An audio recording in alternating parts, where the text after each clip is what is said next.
오늘 우리에게 주시는 하나님 말씀은 요한복음 13장 1절 말씀입니다.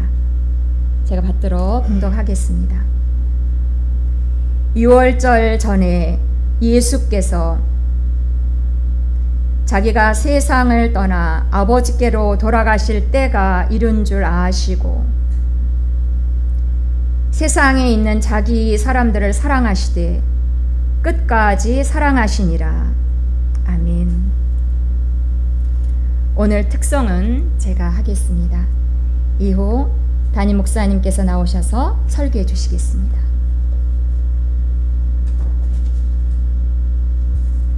요즘 정오에 올리는 길을 핥으시는 하나님, 책을 제가 띄엄띄엄 이렇게 올리고 있습니다. 어제 올린 글은 죽음 판정을 받았다가, 그러니까 죽음을 경험한 사람들, 잠시 그런 사람들 관련 이야기를 올렸습니다. 저도 예전에 그 사후세계, 죽은 다음에 어떻게 되나 하는 그 사후 세계에 대한 책들을 찾아서 좀 읽어본 때가 있었는데, 왜냐하면 제가 알고 있는 선배 하나도 그런 사후 소위 임사 체험이라 그러죠. 임사 죽음에 임한 그런 체험, 영어로는 near death라 그럽니다. 죽음 가까이 갔다. 그래서 이제 의사가 죽었다고 판정을 한 거예요. 그런데 좀 있다가 다시 살아난 사람. 근데 그 사이에 어떤 일이 있었는가?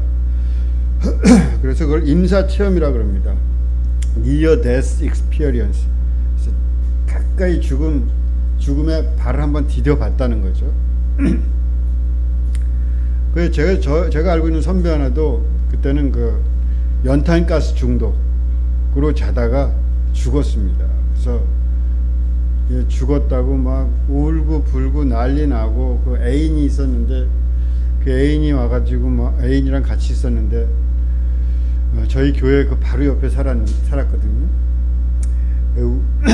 그랬다 그래. 저는 못 봤지만 하여튼 그래서 죽었다고 울고 불고 난리를 치고 그랬는데 나중에 살았어요. 살아가지고 자기가 그때 그걸 다 봤다는 거예요. 애인이 울고 있고 막 사람들이 와서 막 하는데 자기는 천장에 등이 붙은 것처럼 이렇게 보고 있었다는 거예요. 방 안을. 그러니까 막 사람들이 자기가 이렇게 죽어 있고 이렇게 막 왔다 갔다 막 우는, 특히 막 울고 그러는 거, 그런 거를 다 그런 걸 봤다. 하여튼 근데 비슷한 이야기들이 참 많죠. 어제 제가 그 낮에 올린 글도 거기에도 비슷합니다. 투르니에가, 제가 지금 요즘 올리는 글이 투르니에가 쓴 글인데, 이 레이몽드 무디라는 사람, 이 사람이 쓴 책이 죽음 후의 삶, Life After Life, 죽음 후의 삶, 그런 책을 썼는데 거기에 의학적인 판정을 받았는데, 죽었다 판정을 받고 다시 살아난 사람, 이런 사람들에 대한 연구서입니다. 임사체험. 얼마 전에도 제가 천국을 보았다, 나는 천국을 보았다, 그런 책이 있었잖아요. 제가 여러분께 한번 말씀드린 적이 있었던 것 같은데, 이 레이몬드 무디는 철학을 하다가 의사가 된 사람인데 죽음 판정 받고 다시 살아난 사람 연구를 했습니다. 그래서 그런 사례들을 모아가지고 150건 정도 모아가지고 일도 그만두고 찾아다니면서 다 인터뷰를 하고 그렇게 해서 쓴 책이 삶 이후의 삶, 죽음 후의 삶, 뭐 그렇게 말하기도 하고 번역을 했는데, 또 뭐 나중에 번역을 또 다시 한 어떤 사람이 한 거는 또 뭐 다시 산다는 것, 그렇게 번역이 되어 있는데, 하여튼 지금은 절판된 것 같습니다. 제가 한번 찾아봤더니 저도 책을, 이 사람 책이 있었는데 어디 있는지 뭐 책을 저는 다 잊어버려가지고 책이 다 거의 없어졌어요. 제 책들이. 그런데 그 사례로 이런 내용이 있습니다. 제가 인터넷에서 찾아보니까 약 2년 전 내가 19살 되던 해였다. 차를 타고 있었는데 갑자기 다른 차가 빠르게 달려들어 크게 부딪혔다. 차 옆부분이 깨지는 폭음과 함께 순간적으로 깜깜하게 닫힌 공간 속으로 뚫고 지나가는 기분을 느꼈다. 나는 길바닥이 약 5피트, 차체 위 5야드쯤 되는 위치에 떠올라 있는 상태에서 사고의 폭음이 메아리쳐 가는 것을 들었다. 사람들이 달려와 자동차 둘레에 모여들었다. 나는 내 친구가 자동차 밖으로 기어 나오는 것을 보았고 내 육체가 부서진 차체 부스러기 틈 사이에 누워있는 모습을 보았다. 사람들은 나를 끌어내려고 야단이었다.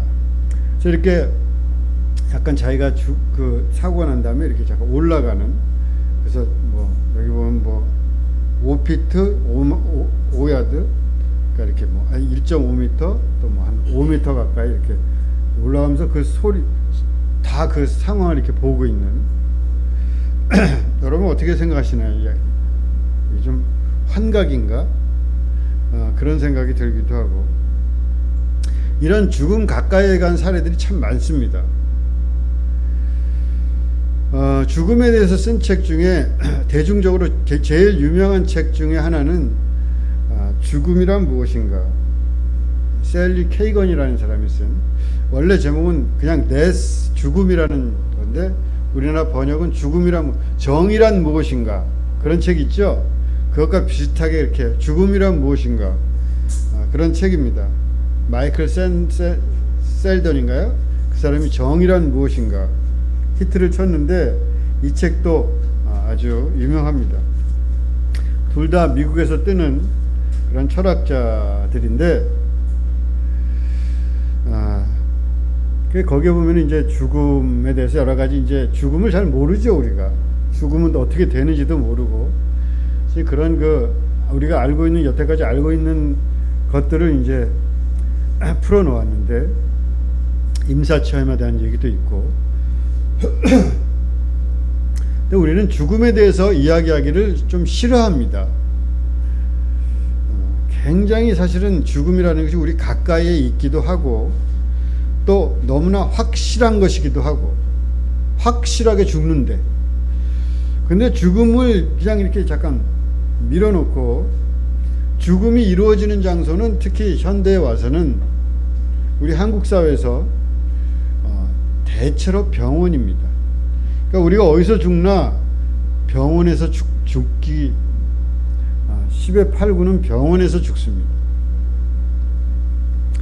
의미 없이 조금 더 생명을 연장하기 위해서, 또 혹은 죽음까지 가는 그 시간이 굉장히 곤란하니까 그 처리를 위해서 우리는 아마도 여러분과 저도 병원으로 가게 되지 않을까. 마지막에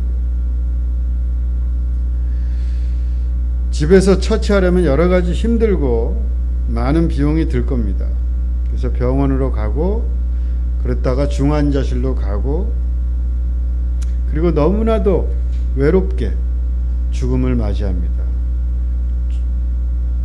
추운 곳에서. 중환자실은 또 좀 추워요. 그런데 거기서 돌봐주는 사람이 없이 가끔 와서 그냥 뒤처리나 좀 해주고, 가끔 와서 내 몸에 들어갈 수액, 코에 넣은 호스 같은 거 점검이나 해주고, 말도 대화도 나눌 수 없이 그렇게 외로운 죽음을 맞게 됩니다. 그래서 뭐 안락사다, 존엄사다, 조력 사망, 이런 이야기가 나옵니다. 조력 사망 이야기 들어보셨나요? 조력 사망. 제가 보니까 캐나다는 1916년에 캐나다에서 조력 사망이 합법화됐대요. 그래서 조력 사망 의사가 있어요. 그러니까 죽는 거를 도와주는 거예요, 옆에서. 이 조력 사망 의사 1호로 알려진 사람이 스테파니 그린이라는 의사인데, 이 여자인데 이 사람은 원래 산부인과 의사예요. 그러니까 굉장히 신기하죠. 사람이 탄생하고 죽는 거를 관리하는 의사가 된 사람인데 참 이 사람도 그 운명이랄까 참 특이한 사람입니다. 근데 이 사람은 이제 애기가 나온다, 탄생한다 그러면 이거는 기쁨과 축복인데, 죽는다, 죽음이라는 것은 슬픔과 어둠이다, 이런 식으로 생각하는 건 잘못이라는 겁니다. 이 사람 말에 의하면. 그래서 자기가 조력 사망 그 업무를 이렇게 하면은 이제 언제까지 살겠다, 자기는 이때 목숨을 좀 이렇게 끊을 수 있도록 도와달라, 이렇게 이제 합의를 하는 건데, 그 사람들이 환자를 도우면서 마주하는 감정은 뭐냐면은 뭐 슬프고 어둡고 이런 거보다는 뭔가 감사하고 안도감, 평화롭고, 그게 더 많다는 거예요. 뭐 우울하고 어둡고 그런 거는 생각같이 그렇게, 그거는 괜히 착각이지 실제로 마지막을 계획을 가지고 그렇게 하는 사람들은 더 안도감이 생긴다. 고통을 겪는 환자는 죽음이 법적으로 허락됐다는 걸 듣는 순간 안도감과 해방감을 느낍니다. 남은 생을 고통에서 벗어나 원하는 대로 살 수 있다는 생각 때문입니다. 결국 조력 사망은 어떻게 죽겠다가 아닌 남은 삶을 어떻게 살고 싶은지를 이야기하는 것이라고 생각합니다. 그러니까 우리가 죽음 그러지만 죽음에 대해서 이야기를 안 한다고 좋은 것인가? 사실 죽음에 대해서 말하면 말할수록 어떤 면에서 어두워지는 게 아니라 인생은 더 의미 있고 깊어지고 밝아진다. 우리나라 병원에서의 그 마지막 삶이라는 것은 너무나 질이 낮다는 거예요. 그 삶의 질이, 죽음으로 가는 그 질이 너무나 낮다.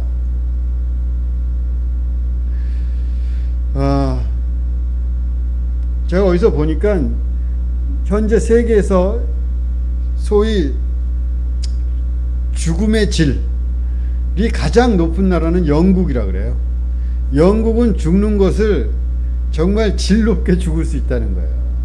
품위 있게. 우리나라처럼 이렇게 버려진 채로. 중환자실이라는 게 뭡니까? 뭔가 생명을 연장하고 있으면서 버려진 채 있는 거 아닙니까? 그러니까 살아있는 사람들은 안 보고 있는 거예요. 그거는 맡겨놓고 어떤 기계장치나. 그리고 가끔 가서 이제 하루에 한 번 뭐 시간 돼서 보지만 그냥 잠깐 뭐 그렇게 의미 있지도 않은, 뭐 의미가 없진 않겠지만. 근데 그 영국은 매년 5월에는 죽음 주간이라는 게 있대요. 그때 그 죽음 주간, 그 주간에는 죽음에 대해서 많은 얘기를 한다는 거예요. 죽을 때 뭐 너는 어떻게 죽을 거야, 뭐 죽음이 뭔지, 또 이렇게 그런 거에 대해서 자유롭게 이야기를 하는데, 우리는 죽음이라는 걸 얘기하는 거를 꺼리잖아요. 특히 나이가 들면은 죽음에 대해서 나는 뭐 이제 뭐 죽을 때 뭐 이런 얘기하면 아유 뭐 그런 말을 하세요. 그 얘기 잘 죽긴 왜 죽어요, 살아야지. 네?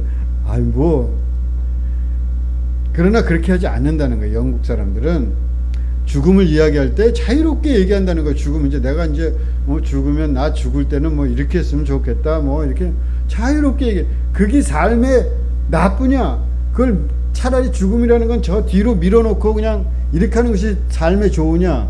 어떤 게 좋을 것 같아요, 여러분? 죽음의 질이 좋으면 삶의 질도 좋다는 겁니다. 그러니까 죽음을 꼭 밀어놓을 필요가 없어요. 뒤로 안 보이는 곳에. 영국에는 데스 카페라는 게 있대요. 카페도. 그 카페는요, 죽음에 대해서 이야기를 나누는 카페래요. 그 카페에 가가지고 죽음 얘기를 한대요. 얼마나 좋습니까? 문화가 자유롭고. 어제 올린 글은, 그리고 그제 올린 글에 제가 엘리자베스 키블러 로스라는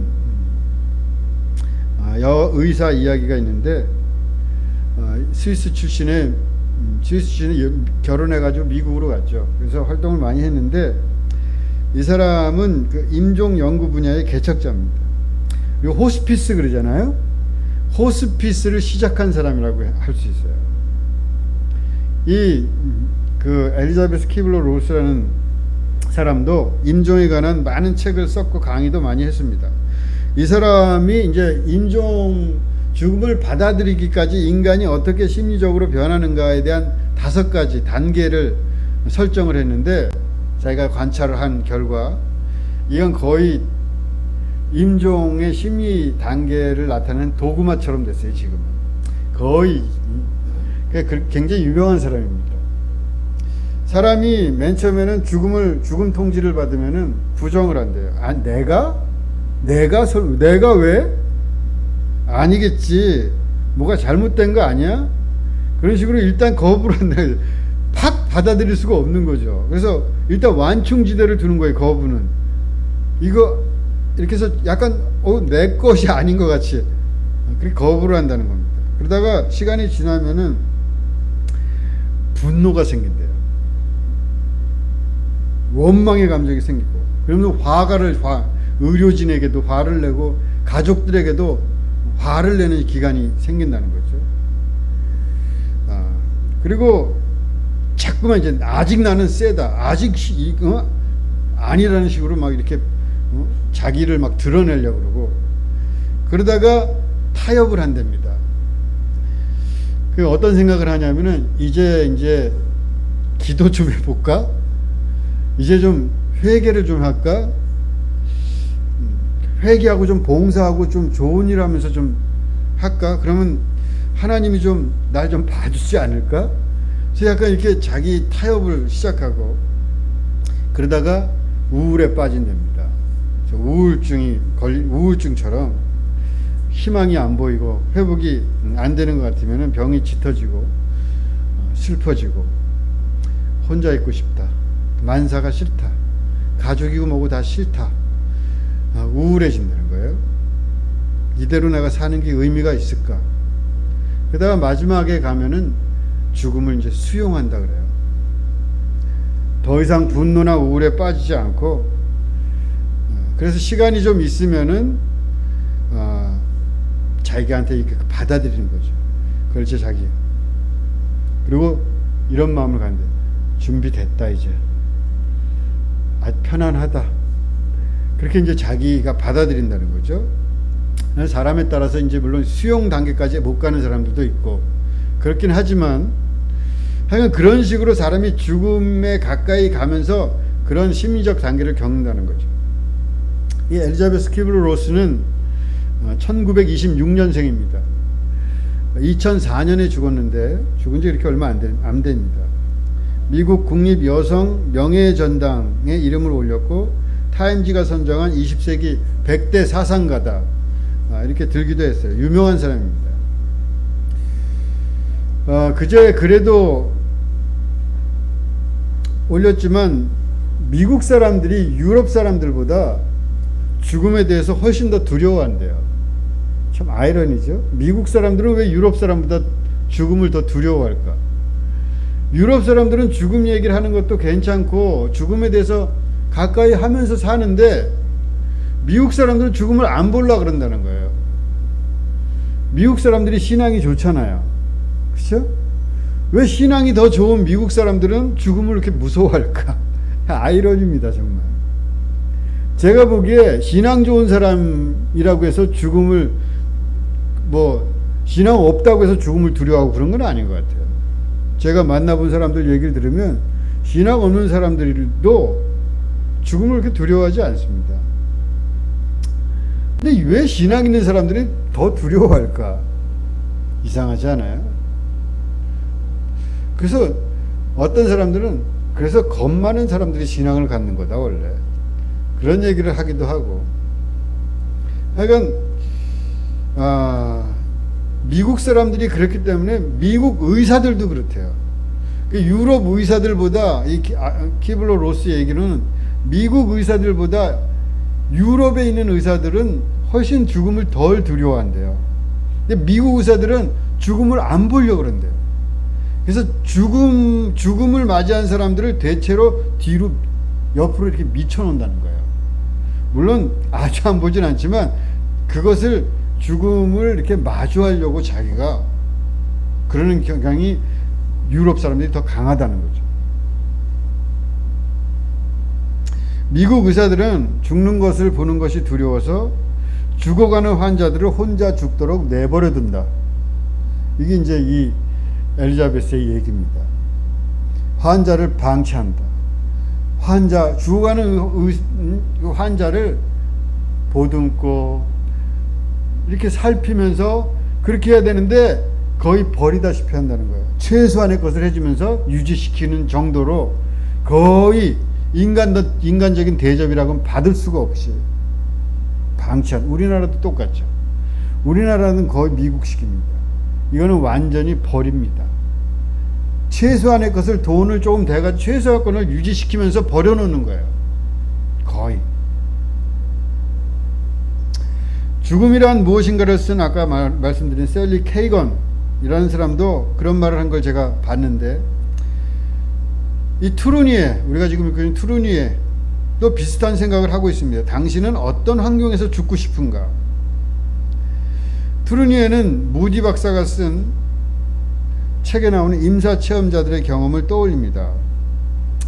물론 그들은 저 세상으로 가지 않은 채로 이 세상에 다시 돌아온 사람들이지만 저 세상의 길에 첫 발은 내딛었던 것입니다. 사람이 죽은 수분 동안 의사는 그가 죽었다는 판결을 내리고 모든 상황은 그것을 확실히 보증합니다. 그런데 죽은 자는 방의 천장 주위를 돌면서 의사와 간호사들이 자신의 시신을 수습하는 것을 보고 있습니다. 그들은 또한 의사가 자신의 시신을 만지고서 죽었습니다 라고 하는 말을 듣습니다. 의학적인 견지에서 인간이 완전히 죽었다는 판정이 내려졌어도 저 세상의 문이 열리기까지는 의식이 지속되고 있다는 사실이 증명된 것입니다. 그러니까 여러분, 사람 누구 죽을 때, 임종할 때 옆에 있으면 조심하세요. 죽었습니다. 그래도 그런 얘기 많이 있죠. 뭐 아직 귀는 살아 있다는 등 뭐 그런 얘기 많이 들으시죠. 아직도 저 위에서 나를 보고 있을지도 모른다. 그런 마음으로 그 순간을 경건하게 가지십시오. 엄숙하게, 존엄하게. 그래서 이 투르니에가 자기 아내가 죽거든요. 아까 그 책은 거의 말년에, 제가 요즘 올리는 책은 거의 말년 책이에요. 근데 그 아내가 죽는데, 죽었을 때 이 책을 아직 안 본 상태였다는 거예요. 그래서 아내가 죽음 선고를 받은 시간에 자기가 어떻게 했나를 떠올려요. 지금 회상해 보면 아내가 죽었을 때 곧바로 내가 취한 행동을 그녀가 알았을 것입니다. 그녀의 죽음을 알리는 전화를 하고 있을 때에도 아내는 살아있었던 것이 분명합니다. 무디가 증언한 바에 의하면 그녀는 죽음을 알리는 나의 전화 소리를 듣고 있었을 겁니다. 이 세상의 삶과 저 세상의 삶 사이에는 짧은 전환기가 있는 것입니다. 우리가 죽은 자의 삶을 더 이상 추적할 수는 없지만 이 두 세계의 삶 사이에 한 중간 시기가 존재하고 있는 것은 사실입니다. 인간이 죽음에 이르는 시점인 임종의 순간은 이 세상에서 저 세상으로 가는 완충기로서 참으로 거룩하게 성별되어야 할 시간입니다. 그러므로 인간은 어떠한 경우라도 병원에서 죽음을 맞는 일이 없도록 해야 합니다.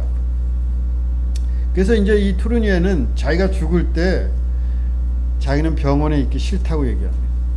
나는 가족과 있고 싶다.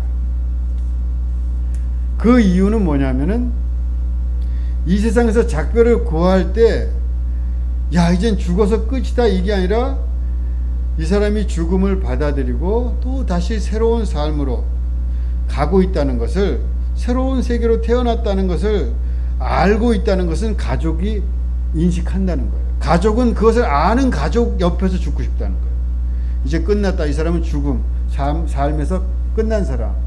이런 그 싸늘한 병원이 아니라, 아, 이 사람이 지금 죽어가면서 새로운 세상으로 가는 아름다운 순간을 이 사람이 알고, 자기 스스로도 그걸 알고 있고, 의식이 있건 무의식이건 어떤 상태건 알고 있는 사람이라는 것을 아는 가족 옆에서 가고 싶다는 거예요. 죽음, 작별과 탄생의 거룩하고 신성한 순간을 서로 잘 이해하고 있는 가족 곁에서 그 시간을 보내고 싶다. 그래서 저도 이제 저희 할머니가 돌아가실 때 저도 이제 옆에 있었는데 마지막 탁 그 숨이 끝나는 그 순간을 저도 봤습니다. 그러니까 이제 저희 어머니도 이제 교회에서 배운 지식이 있기 때문에 솜 같은 걸로 이렇게 입을 막고 뭐가 이렇게 나오고 뭐 그럴 수 있다고 솜 같은 걸로 입을 막고 우리 보고 이제 찬송가를 부르자. 그래서 찬송가를 부르고 그렇게 했던 기억이 있습니다. 그 저녁 시간에. 그러니까 죽음의 시간이 다가왔을 때 제일 먼저 뭐 하는 줄 아세요? 돌아가셨습니다 그러면은 전화부터 우린 바빠요. 전화 걸기 바빠요. 꼭 몇 분 후에 전화해도 되는 거 아닙니까? 그러니까 마땅히 할 일이 없으니까 우리는 그 시간을 어떻게 내가 받아들여야 될지 잘 모르겠는 거죠. 그러니까 일단 전화부터 하면서 뭔가를 하고 싶은 거예요. 여러분 그러지 마시고 누가 죽었을 때 그 시간을 거룩하고 아름답게 정결하게 기도를 하든지 찬송을 작게 부르든지 그 시간을 아름답게 쓰세요. 그리고 그 시간을 망자도 같이 하고 있다고 생각하세요. 그냥 이제 이 사람은 끝났고 나는 이제 이 세상에 일을 해야 돼. 그러니까 빨리 연락하고 뭐 형제들 연락하고 빨리빨리 알리고 이거 어떻게 그렇게 하지 말고 그 아름다운 가장 거룩한 시간 아닐까. 어떻게 보면은 우리 입장에서 사람이 죽고 또 다른 세계에 어쩌면 정말 상상할 수 없지만 우리가 알지 못하는 더 깊고 아름다운 차원의 세계, 그 세계로 다시 태어나는 그 순간이야말로 아기가 이 땅에 나왔을 때의 순간처럼 기쁘고 아름답고 감사하고 거룩한 시간이죠. 제가 요즘 가끔 농담처럼 하는 말이 있습니다. 나 같은 건 죽어야 돼. 그런 농담을 제가 해요. 일부러 합니다. 왜 그런 얘기를 하냐면 제가 늙으면 죽어야 돼 이 소리를 듣는데 그게 너무 싫은 거예요, 듣기가. 근데 어느 날 제가 생각을 해봤어요. 그 소리 할 수도 있지. 그걸 뭐 이렇게 듣기 싫어하나. 그렇잖아요? 늙으면 죽어야 돼 그 소리는 사는 게 좀 내가 늙으니까 뭐 감각도 안 좋아지고 모든 게 그러니까 그냥 농담처럼 한다 이렇게 생각하고 그냥 받아들이면 되는데 그걸 왜 그럴까? 죽음에서 뒤를 돌아보고 싶은 거예요. 죽으면 죽어야 돼 그 소리가 뭐 그렇게 나쁜 소리예요? 늙으면 죽어야 돼 당연히 뭐 그럴 필요가 없는데 그 소리 듣기 싫어가지고. 왜냐? 죽음을 죽음이 나쁜 게 아닌데 사실은 어차피 죽을 거고 나도. 그럼 그렇게 나쁜 거면은 너무 죽는 게 두렵잖아요. 그래서 반복해서 그냥 제가 얘기를 해봤어요 요즘에. 그러니까 그냥 그러려니 그러는 것 같아요. 옆에 사람들도 제가 맨 처음 말을 해도 그런 식으로 말을 한다고 맨 처음 반응은 그래요 대부분. 그러다가 한 10번 정도 듣잖아요. 그러면 픽픽 웃고 말아요. 그러나 보다. 물론 그런 말을 하는 것이 쭉 좋은 거란 얘기는 아니지만 뭐 자기 비하 같이 들리기도 하고. 일부러 죽음을 그렇게 비밀스러운 터부시할 것은 없다. 굳이 죽음에 대해서 얼마든지 얘기할 수 있는 것이고, 죽는 것은 나쁘고 어둡다고만 생각할 필요가 있을까요? 오히려 죽음을 묵상할 필요가 있습니다. 마지막 날 차가운 병실에서 오돌오돌 떨면서 외롭게 혼자 묵상할 이유가 뭡니까? 지금 따뜻하게 온전한 정신을 가지고 건강하게 있을 때 죽음을 묵상하세요. 죽음과 친해지는 중요한 이유 중에 하나는 그것이 삶을 아름답고 깊게 만들어주기 때문입니다. 죽음과 친하게 지낼수록 삶과 죽음 모두의 질이 높아질 수 있습니다. 죽음은 좋은 친구입니다. 친구처럼 친하게 지내세요. 죽음은 우리의 삶을 토막쳐서 잘 살아보라고 말합니다. 여기까지인데 잘 살아봐. 죽음을 앞둔 사람들이 가르쳐주는 가장 놀라운 배움 중 하나는 삶은 불치병을 진단받는 순간에 끝나지 않는다는 것입니다. 바로 그때 진정한 삶이 시작됩니다. 당신은 죽음의 실체를 인정하는 순간 삶이라는 실체도 인정해야만 하기 때문입니다. 당신은 자신이 아직 살아있고 지금 자신의 삶을 살아야 하고 자신에게 있는 것은 지금의 이 삶뿐임을 깨닫습니다. 삶을 앞둔 사람들이 우리에게 가르쳐주는 가장 중요한 교훈은 죽음을 앞둔 사람이 우리에게 가르쳐주는 가장 중요한 교훈은 모든 날들을 최대한으로 살라는 것입니다. 그러니까 죽음이라는 것은 죽음을 생각할 때 우리는 삶을 생각하지 않을 수가 없잖아요. 그 삶을 가장 최대한으로 살아라.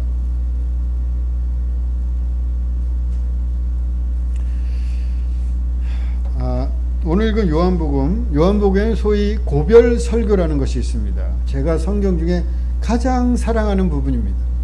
요한복음 14장에서 16장까지 3장입니다. 마태복음에 산상설교가 있듯이 요한복음에는 고별 설교라는 게 있어요.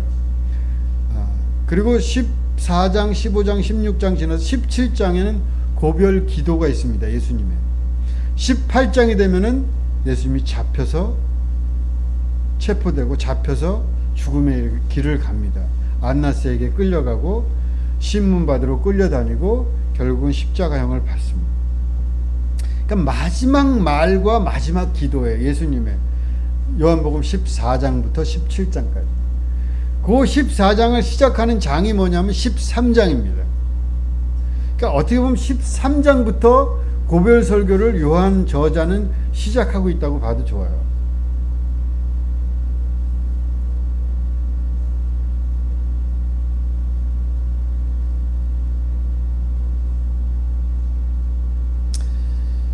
이 13장 요한복음 13장의 1절 오늘 읽은 말씀이 13장 1절인데 다시 한번 보면 6월절 전에 예수께서 자기가 세상을 떠나 아버지께로 돌아갈 때가 이른 줄 아시고 세상에 있는 자기 사람들을 사랑하시되 끝까지 사랑하시니라.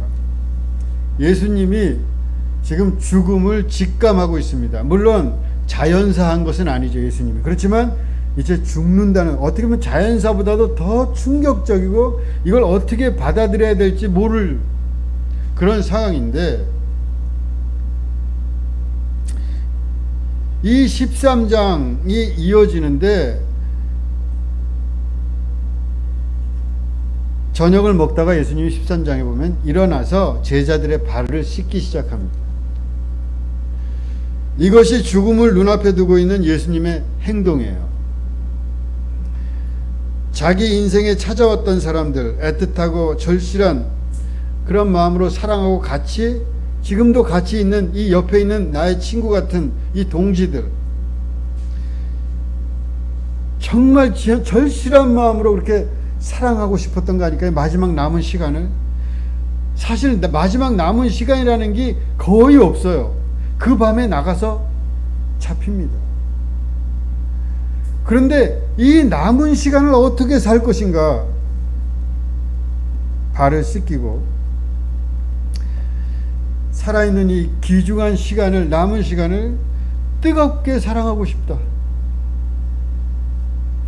자신의 죽음을 본다는 것은 무엇일까?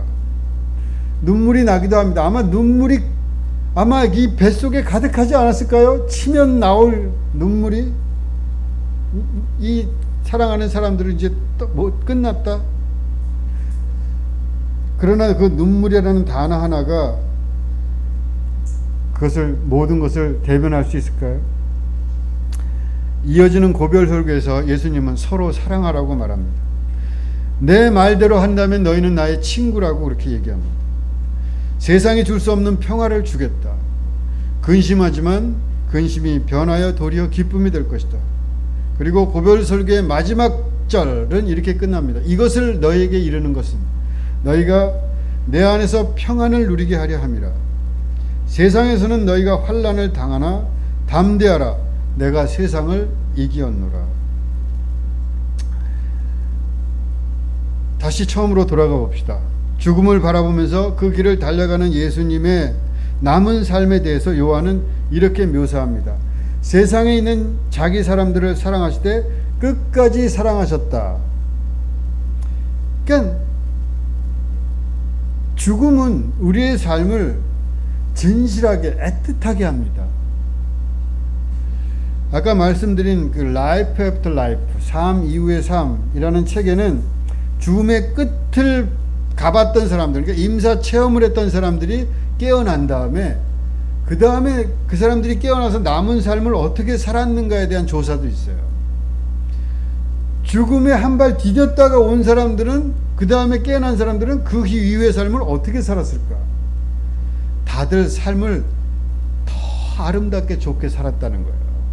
자기의 삶의 길의 방향을 잘못됐던 것들은 꺾고. 죽음은 삶의 끝이 아니라 하나의 관문이라는 것을 자기들이 체험했기 때문에 발을 디뎌보고 거기 가보고 거기서 이 세상을 보기도 하고 그랬기 때문에 죽음은 문이지 끝이 아니다. 지나가는 문 같은 것이다. 이거를 체험한 사람들이기 때문에 이 사람들이 새로운 삶의 차원이 기다리고 있다는 것을 알고 삶을 아름답게 더 좋게 살더라는 겁니다. 정말 더 멋지게. 그러나 죽음을 끝이라고 생각하는 사람은 죽음을 피하려고만 합니다. 그래서 죽음을 뒷마당에 갖다 묻어버립니다. 안 보려고요. 말하려고 하지 않습니다. 새로운 예루살렘, 천국. 우리가 저 세상을 어떻게 알겠습니까? 성경의 말씀에 그려진 천국도 뭐 알아서 쓴 것은 아닐 것입니다. 저는 그런 아름다운 환상은 하나님이 이 땅을 사는 우리에게 마치 이렇게 발 있잖아요. 발 쳐놓으면 발 사이에 헐뜯어들 보이잖아요. 그것처럼 하나님께서 우리에게 힐끗힐끗 보여주는 어떤 배려 같은 것이 아닐까 그렇게 생각합니다. 사실 저는 죽음을 늘 묵상해 왔습니다. 제가 신학교를 간 것도 죽음 때문입니다. 할머니의 죽음. 그 대학 다닐 때 할머니가 돌아가셨는데 아마 그 죽음 때문에 나는 신학교를 가려고 하지 않았을까, 저는 그렇게 생각하고 있습니다. 저는 죽음을 아름다운 관문으로 여깁니다. 이 세상에서 살아간 그 정이라는 것이 있기 때문에 어떤 눈물 같은 것이 복받치기도 하지만 이 세상에서 사는 정을 정성껏 잘 살고 가꾸면은 다른 차원의 의미와 재미가 있는 곳으로 인도될 것을 믿고 삽니다. 저 세상에는 저 세상의 의미와 재미가 있을 것입니다. 그리고 이 세상에서는 이 세상의 의미와 재미가 있습니다. 죽음을 명랑하게 평화롭게 묵상합시다. 제가 얼마 전에 봤는데 이게 뭔지 아세요? AP통신에 따르면 23년 6월 9일, 그러니까 지난달이죠. 지난달 예배인데 저 사람이 목사예요. 근데 어떤 목사냐? 화면으로 나오는데 AI 목사입니다. AI 예배예요. 저 사람이 예배를 인도했다. 저 사람이 아니라 저 AI가 화면으로 저렇게 이제 설교도 하고 찬송도 인도하고 인도했다는 게 대형 스크린으로. 설교 제목이 뭐냐면 죽음 두려워 말라. 그게 설교 AI의 설교 제목이었대요. 사람들이 막 사진 찍고 그러잖아요. 설교하는데 신기하니까 처음 AI가 막 그냥 예배를 인도하니까 그게 뭐 한 300명 모였다는데 저 교회에서. 하여간 죽음은 두려워할 것이 아닙니다. 죽음은 가슴 저리며 우리의 살아있음을 바라보게 하는 등불과 같은 것입니다. 하나의 세계에 들어가기 위해 우리는 하나의 세계를 잘 마쳐야 합니다. 이 땅에서는 이 땅에서의 삶을 잘 마치는 것이 절대적으로 중요합니다. 그렇잖아요? 우리는 우리의 사실 산다는 것은 죽어가는 것이기도 하잖아요. 그렇죠? 그런 얘기 전에도 제가 말씀드렸지만 이걸 꺾어가지고 들고 있으면 살아있는 것 같지만 죽어가는 거죠. 사실 시들어가고 있는 것이고. 그러니까 어떻게 삶을 잘 마치는가 정말 중요하죠. 방법은 오직 한 가지입니다. 어떻게 삶을 잘 마칠 수 있는가? 오직 하나의 방법은 잘 사는 것입니다. 잘 사는 그 한 가지 방법으로 잘 죽는 길을 달려갈 수 있을 뿐입니다. 아기가 뱃속에서 자라듯이, 계란이 알 속에서 자라듯이, 지금 나의 세계를 아끼며 열심히 사랑하면서 사는 것, 그것만이 다른 어떤 방법이 없고 오직 그것만이 잘 죽는 길입니다. 우리가 죽음을 묵상하는 이유는 잘 아름답게, 가장 거룩하게, 가장 값지게, 뜨겁게 살아가기 위해서입니다.